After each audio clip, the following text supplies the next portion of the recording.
ইসকনের সন্ন্যাসী চিন্ময় কৃষ্ণ দাসকে গ্রেপ্তারের পর থেকে উত্তাল বাংলাদেশ। ভারতের দাবি, এরপর থেকেই বাংলাদেশে বেড়েছে সংখ্যালঘুদের উপর অত্যাচার। এমন পরিস্থিতিতে বাংলাদেশে থাকা সন্ন্যাসীদের জন্য বিশেষ পরামর্শ দিয়েছে কলকাতার ইসকন। সংস্থাটির ভাইস প্রেসিডেন্ট রাধারমন দাসের মতে, গেরুয়া বসন পরা বা কপালে তিলক কাটার মতো বিষয়গুলো এখন এড়িয়ে যাওয়া উচিত, কারণ নিজেকে রক্ষা করাই আপাতত সবচেয়ে জরুরি।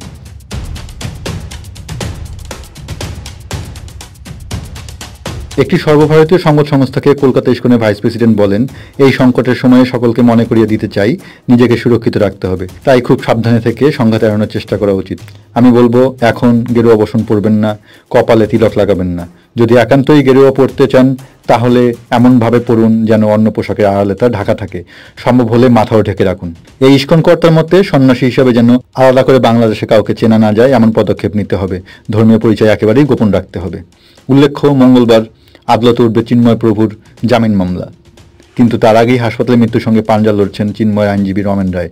আদালতে মামলা ওঠার আগেই বাংলাদেশে বর্ষীয়ান আইনজীবীর বাড়িতে হামলা চালিয়েছে মৌলবাদীরা। তাকেও বেধড়ক মারধর করা হয়েছে। শুধু রমেন নয়, একাধিক প্রতিবেদনে দাবি করা হয়েছে চিন্ময় প্রভুর পক্ষে লড়াই করা 60 আইনজীবীর বিরুদ্ধে বিস্ফোরক আইনে মামলাও দায়ের করা হয়েছে।